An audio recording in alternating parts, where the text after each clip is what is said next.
The wind bit through everything it touched, a relentless, icy predator that swept down from the Ardennes and whipped across the barren fields surrounding Bastogne. Snow crunched under boots and skates along the frozen ground, but no sound could mask the oppressive silence that had settled over the 101st Airborne.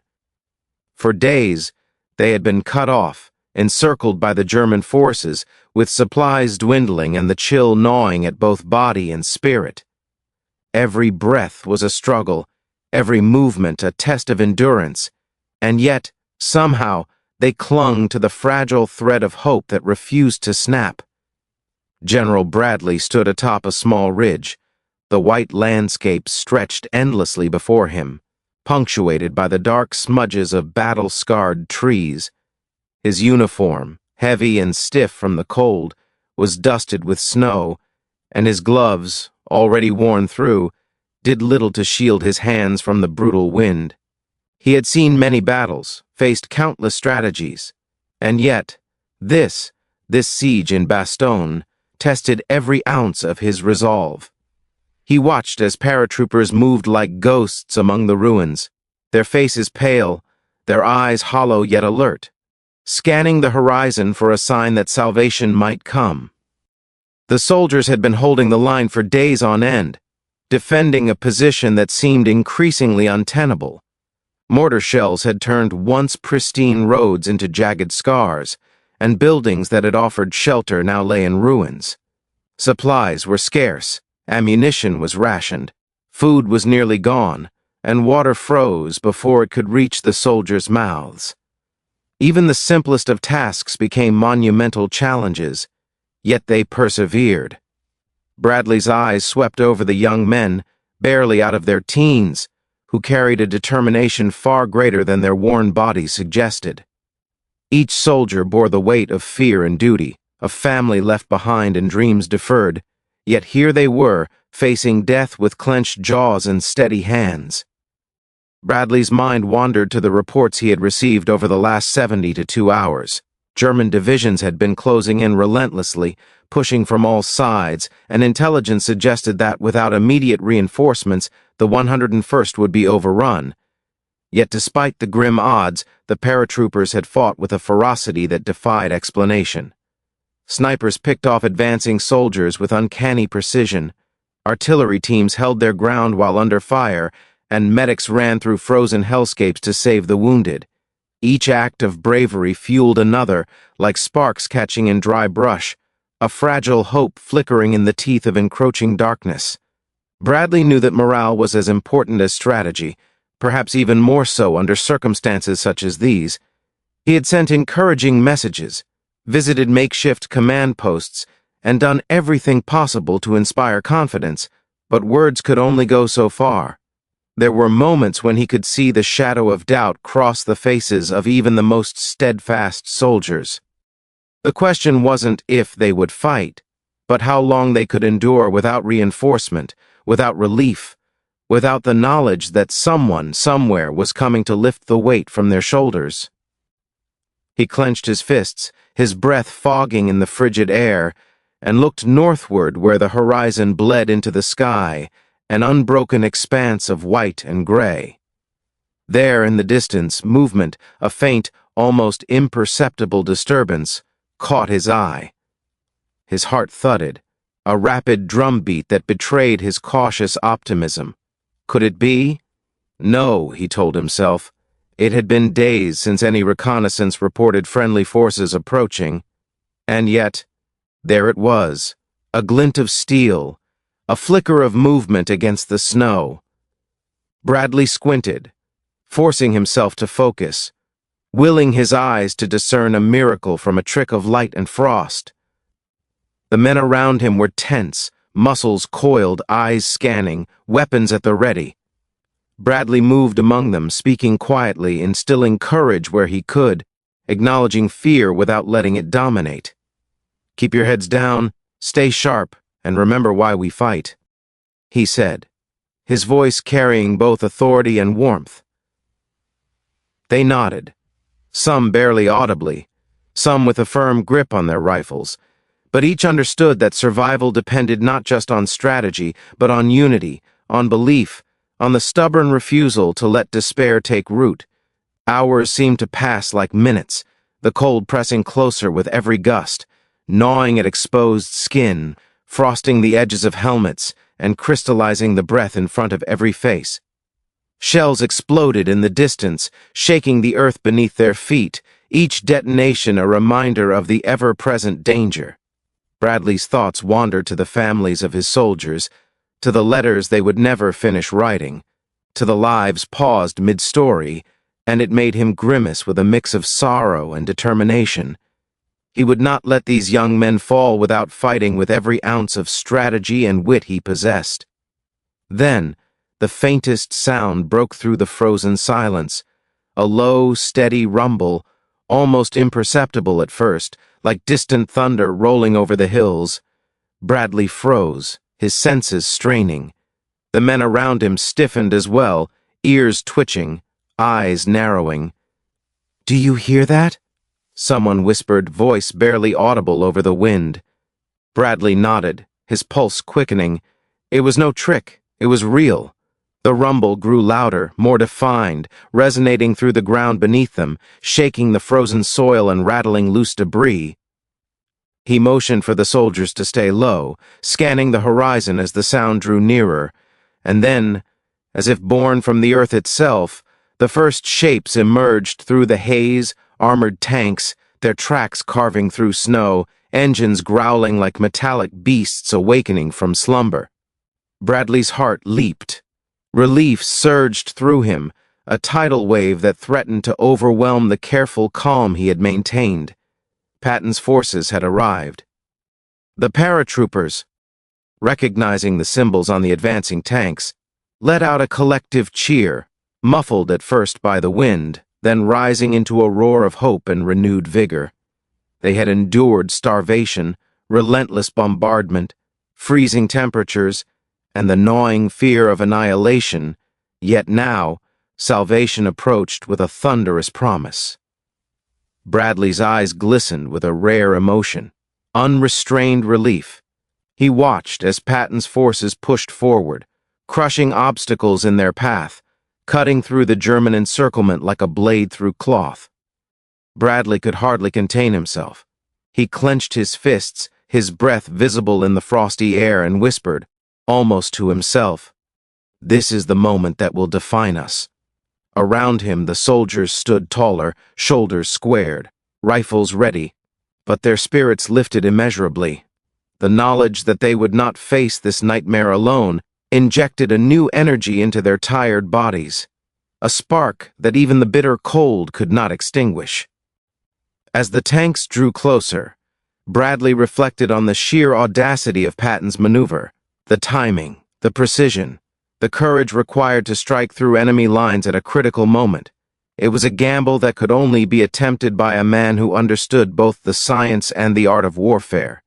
And yet, here they were, the steel beasts cutting a path to survival, the men of the 101st watching with awe and gratitude, their lives hanging in the balance but suddenly buoyed by the certainty that they were not abandoned.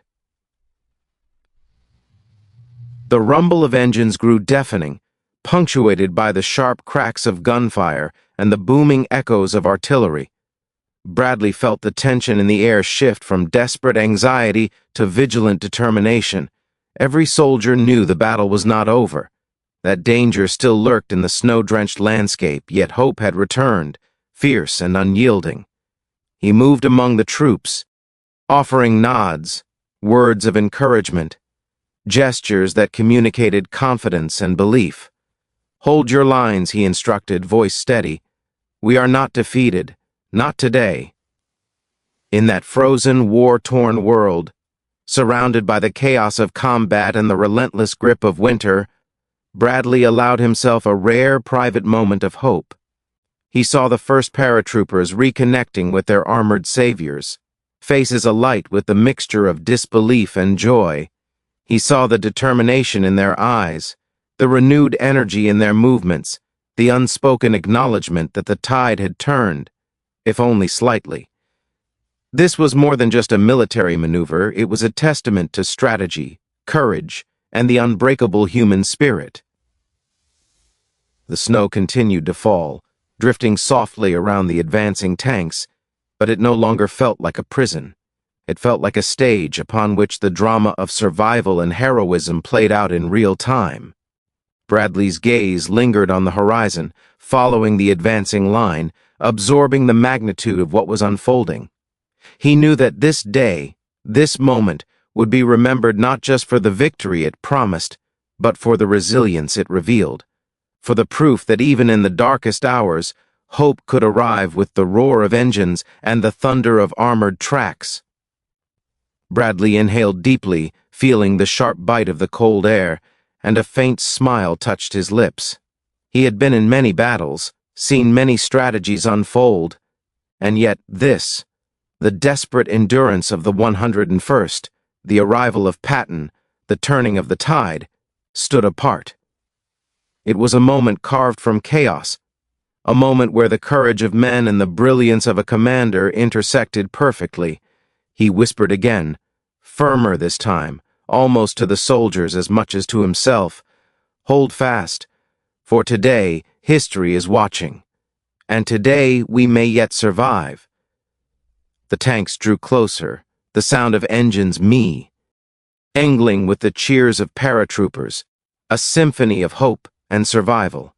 Bradley's eyes never left the horizon, and for the first time in days, he allowed himself to believe. The 101st Airborne, surrounded, beleaguered, and on the brink, had a lifeline. And somewhere in the approaching storm of steel and fire, a man named Patton was changing their fate forever. The sound of engines rumbled like a distant storm as Patton's armored columns advanced relentlessly through the frozen Ardennes. The snow, once a soft blanket over the ravaged landscape, had become a battlefield shroud, turning every movement into a trial of patience and skill. The German lines, thick with machine guns, artillery, and entrenched infantry, presented a formidable obstacle, yet the tanks pressed forward with a terrifying efficiency that seemed almost preordained. Bradley, observing from his vantage point, could scarcely believe what he was witnessing. What had seemed impossible just hours before, a lifeline for the beleaguered 101st, was now hurtling toward them with unstoppable momentum. The paratroopers, their faces etched with exhaustion, fatigue, and the relentless cold, watched in awe as the first tanks emerged through the mist. Their initial disbelief quickly gave way to a surge of energy, a renewed sense of purpose. Bullets still zipped past, shattering snow-laden trees and sending fragments of ice and bark into the frigid air. But the sight of Patton's advancing forces injected a vigor into every man that no ration, no warm meal, and no rest could ever supply. Bradley's eyes moved rapidly across the field, taking in the interplay of soldiers and machinery, noting who was faltering, who was rallying, and where the gaps might form if the enemy attempted to press forward against the advancing line. The tanks roared closer, their treads grinding the frozen earth beneath them, sending up clouds of snow and debris that momentarily blinded the soldiers fighting to hold their positions. Artillery fire erupted from both sides, the air thick with the smell of gunpowder and the acrid tang of burning metal. The Germans had recognized the threat, and their resistance stiffened, knowing that if these tanks breached their lines, all hope of crushing the 101st would vanish. Yet Patton's men moved with relentless precision, coordinating their fire, shielding advancing infantry, and methodically cutting through the enemy's fortifications. It was as if the frozen landscape itself had become a conduit for their unstoppable advance. Each tank, a beacon of salvation amid chaos. Bradley's thoughts churned as he watched. The strategy was audacious, too audacious, some would have said, but its execution was flawless. The timing, the coordination, the sheer audacity of the move reflected a mind that had mastered both the art and science of warfare. He knew that every tank that broke through was not just metal and firepower. It was a signal to his trapped soldiers that they were not alone. that reinforcements had arrived, and that they could survive this siege. He moved among the troops, speaking rapidly into radios, issuing instructions, coordinating defensive positions to complement the tank's advance, and ensuring that every soldier knew the lifeline had arrived.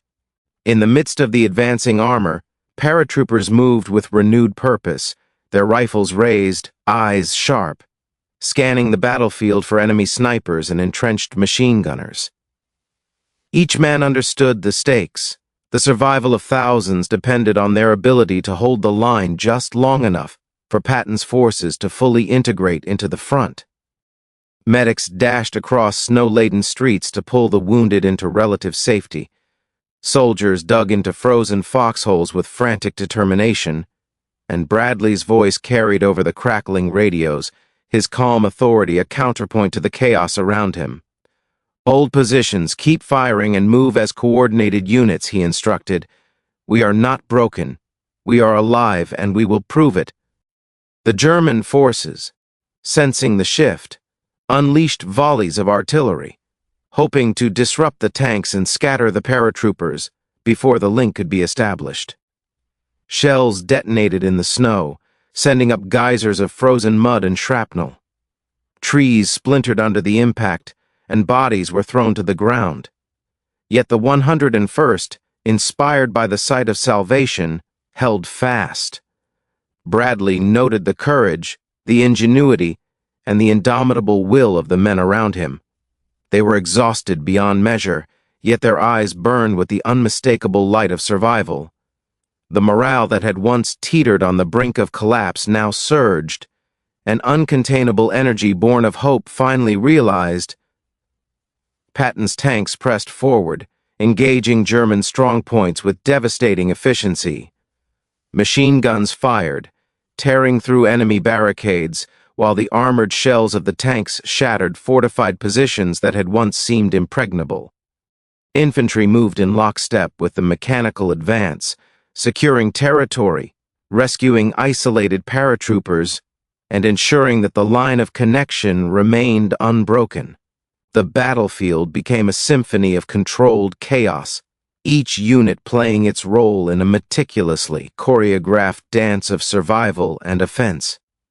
Bradley, watching from above, allowed himself a rare feeling of awe.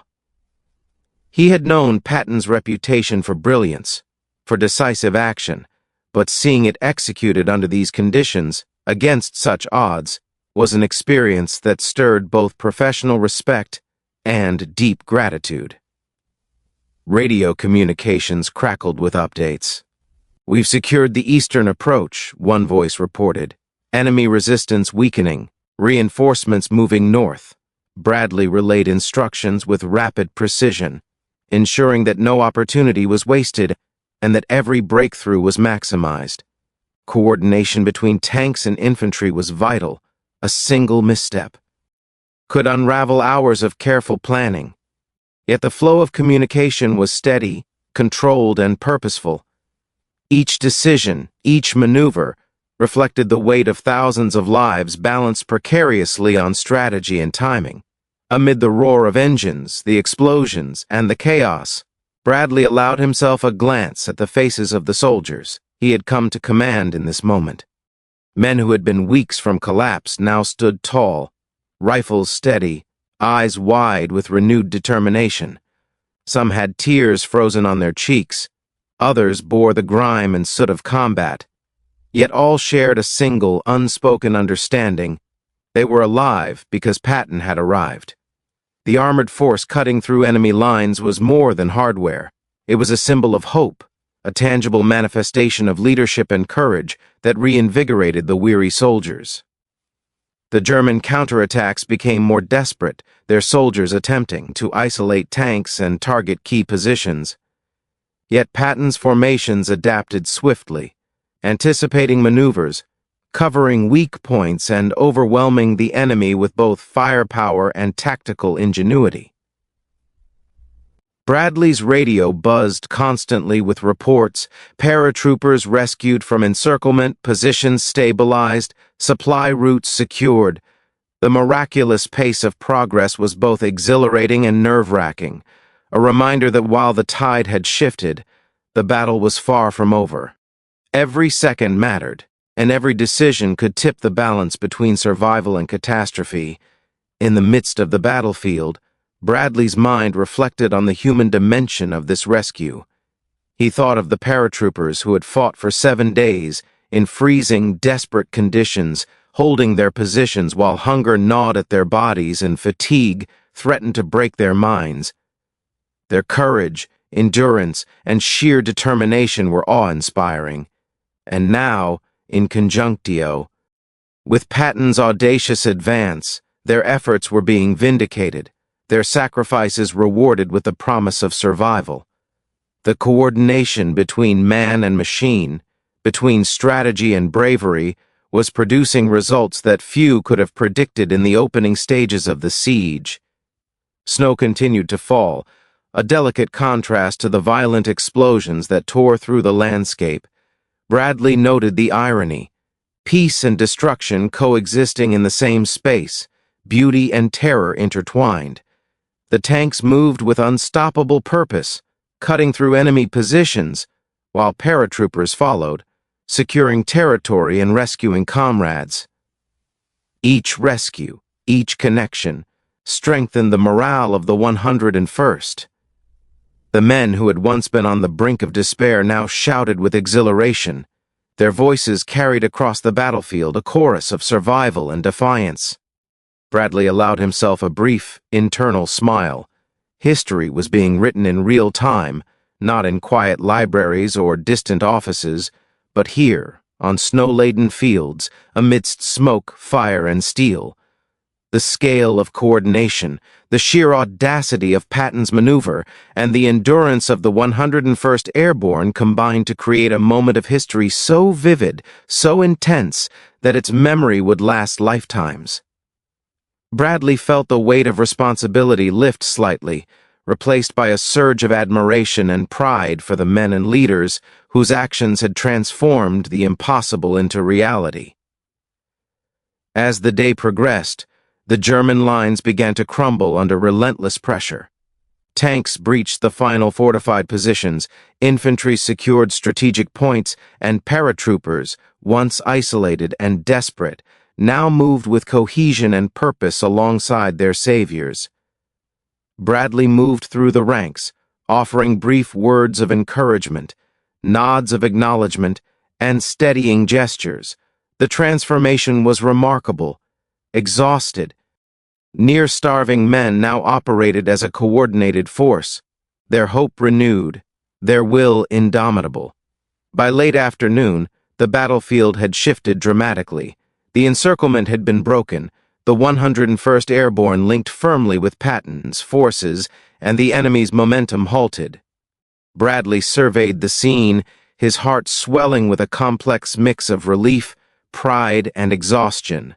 The battle was not yet over, but the most critical phase, the rescue, the lifeline, the turning of the tide, had been achieved.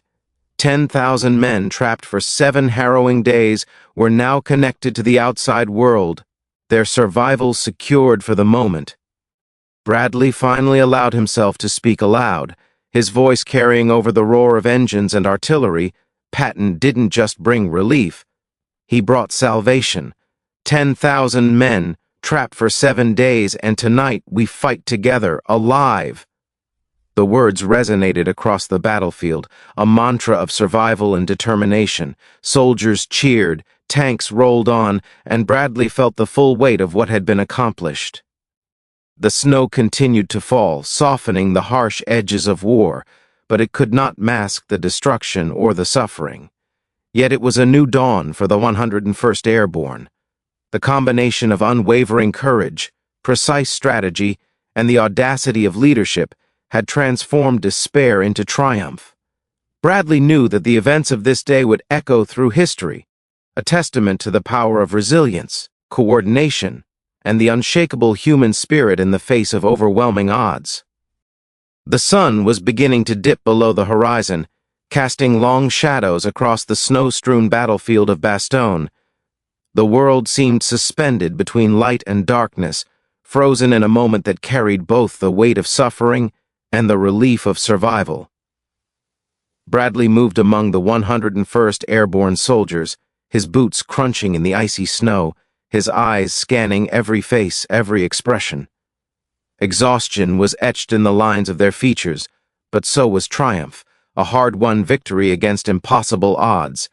7 days of siege had pushed these men to the brink of collapse, yet now, with Patton's S-forces securing their lines, the air was filled with a sense of cautious optimism that felt almost alien after the relentless tension they had endured. Everywhere Bradley looked, he saw the signs of a battle that had taken everything and left its mark. Buildings were shattered, trees splintered, and frozen mud bore the imprint of countless boots and tank treads. The remnants of German artillery lay scattered, twisted and smoking, while the occasional flare still lit the evening sky, a reminder of the chaos that had raged hours before. Medics moved through the ranks, attending to the wounded, their hands trembling from both fatigue and the urgency of the moment. Soldiers huddled together, sharing blankets, swapping stories, and quietly mourning comrades who would never see the end of this battle. Bradley's heart ached for each life lost, but he also felt a profound sense of relief that the line had held, that the men had survived, and that a decisive turning point had been reached. The tanks that had broken the German encirclement now formed a protective cordon around the liberated soldiers, their engines rumbling softly as they idled, a constant reminder of the strength and audacity that had made this moment possible. Infantry units moved in tandem with the armored vehicles, securing the surrounding terrain, scouting for lingering threats, and establishing communication lines to ensure that the 101st Airborne could finally receive the supplies and reinforcements that had been so desperately needed. Bradley walked along the front, pausing to speak with soldiers, to offer words of encouragement, and to listen to their accounts of the days they had spent surrounded by the enemy. Each story was a testament to human resilience, courage, and the will to survive against overwhelming odds. Bradley's gaze eventually settled on Patton, standing a few hundred yards away, surveying the scene with his characteristic intensity. There was no fanfare, no exaggerated display of pride, just the calm, commanding presence of a man who had orchestrated an audacious maneuver and succeeded. Bradley's mind replayed the events of the past week, the paratroopers' desperate defense, the freezing cold, the relentless shelling, and the moments when hope had seemed to vanish entirely. And now, as Patton's tanks held the perimeter and the soldiers rallied around them, it all coalesced into a single, undeniable truth.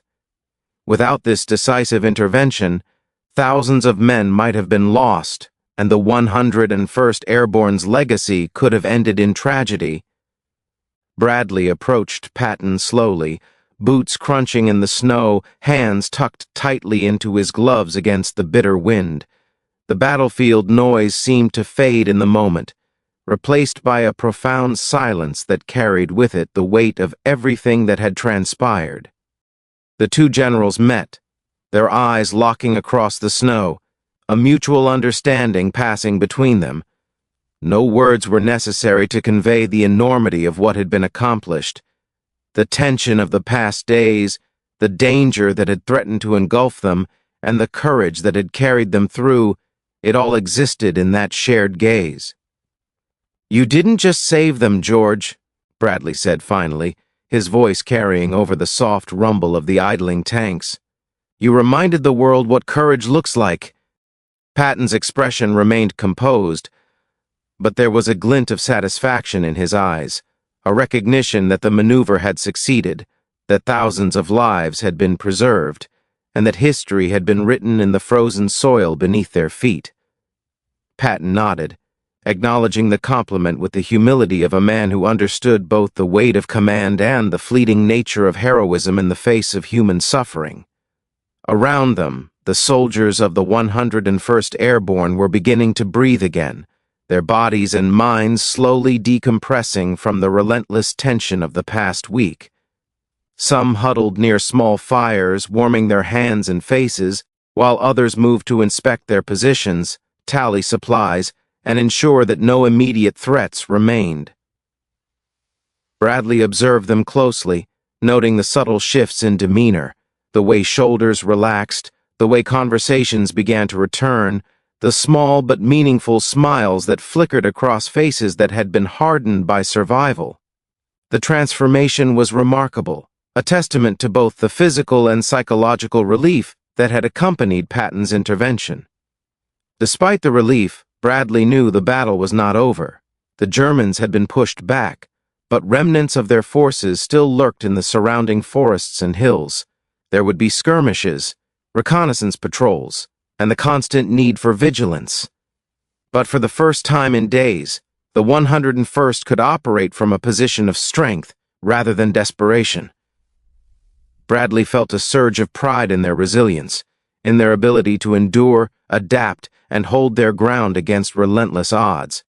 He also felt the weight of responsibility for ensuring that the lessons learned in Bastogne would not be forgotten, that the strategies employed and the sacrifices made would inform future operations and save lives in battles yet to come. As night fell, the battlefield took on a quieter, almost ethereal quality. Snow continued to drift from the sky, settling softly on tanks, foxholes, and the soldiers themselves. Fires burned in scattered encampments, casting flickering light across the faces of men who had endured unimaginable hardship. Bradley moved among them, offering quiet words, listening to laughter, and sharing in the small moments of human connection that reminded him why these men had fought so valiantly. Each conversation, each shared memory, reinforced the extraordinary bond that had formed in the crucible of combat, a bond that would endure long after the war had ended. He paused near a group of young soldiers, barely out of their teens, who huddled together, sharing a single blanket and speaking in hushed tones. Their eyes were wide, reflecting both relief and lingering fear, but there was also a spark of determination that Bradley recognized instantly. These were men who had faced the brink of annihilation, who had endured hunger, cold, and relentless enemy fire, and yet they were still standing, still fighting, still alive. Bradley knelt briefly, placing a hand on the shoulder of one young paratrooper. "You held," he said quietly. "You endured. You are part of something that will be remembered forever." The soldier nodded, eyes glistening, and Bradley felt the profound truth of those words echo in his own heart. The sound of distant artillery had diminished, replaced by the soft murmur of conversation, the occasional clatter of equipment, and the low hum of tank engines. Bradley's mind wandered to the larger implications of the battle, to the courage and ingenuity that had made this outcome possible. Patton's bold maneuver had not only saved thousands of men, but it had also demonstrated the power of decisive leadership, strategic foresight, and unshakable resolve in the face of adversity. The 101st Airborne had been tested beyond measure, yet they had emerged alive, resilient, and forever bound by the shared experience of survival and triumph. Bradley's thoughts turned inward, reflecting on his own journey through the past week. The weight of command, the constant decision-making, and the emotional burden of witnessing suffering and courage alike had left an indelible mark. Yet, in the wake of victory, he felt a profound sense of fulfillment, a recognition that leadership was not merely about strategy or tactics, but about inspiring, guiding, and protecting the men under one's command. In this frozen, war-torn landscape, those lessons had been tested in the most extreme conditions imaginable, and they had endured. As darkness deepened, Bradley finally allowed himself a moment of rest, leaning against a tank and gazing across the battlefield.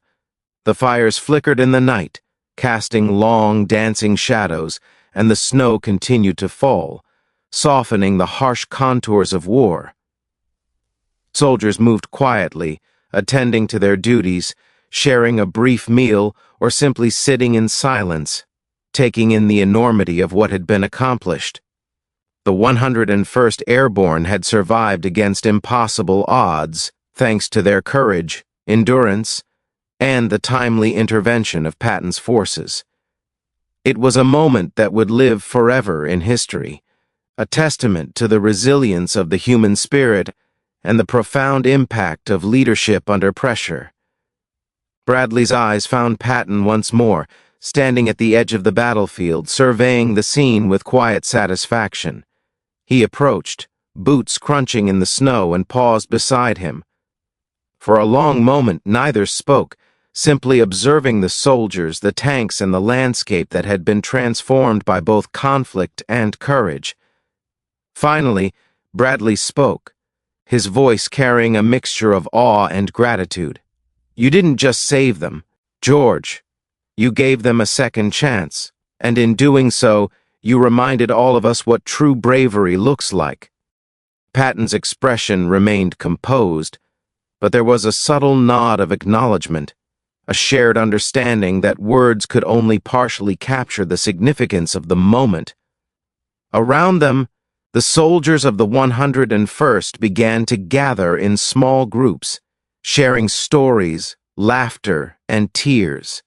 The tension of the past week slowly ebbed, replaced by a cautious optimism and the quiet joy of survival.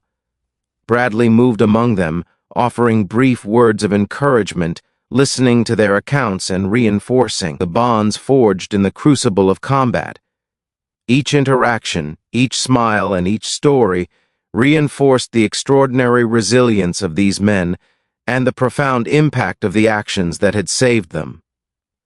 The night wore on, and the battlefield, though still scarred and frozen, seemed to exhale a collective sigh of relief. Bradley finally allowed himself to step back, observing the 101st Airborne and Patton's forces as they consolidated their positions, secured supply lines, and prepared for whatever challenges lay ahead. He knew that more battles would come, that the war was far from over, and that the men he had come to respect and admire would continue to face unimaginable trials. Yet, in this moment, he allowed himself to savor the triumph, the survival, and the unshakable courage that had defined the past week. As Bradley gazed across the snow-covered landscape, he felt a profound sense of closure and hope. The 101st Airborne had endured 7 days of relentless siege, and now, thanks to Patton's audacious maneuver, they were alive, intact, and ready to continue the fight. History had been written in blood, courage, and resilience, and Bradley knew that the lessons learned in Bastogne would resonate far beyond the frozen hills of Belgium. The bravery, determination, and leadership displayed on this battlefield would serve as an enduring testament to what men could achieve when they refused to yield in the face of overwhelming odds. Finally, Bradley allowed himself a quiet moment, looking at Patton, then at the soldiers, then at the horizon where the sun had disappeared behind the snow-laden hills.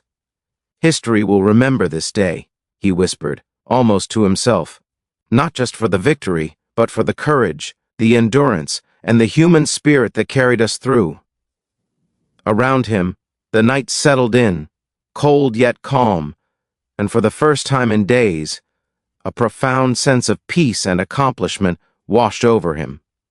The 101st Airborne had survived, Patton had delivered salvation, and in the quiet, snow-dusted battlefield of Bastogne, the story of courage, leadership, and resilience had reached its unforgettable climax.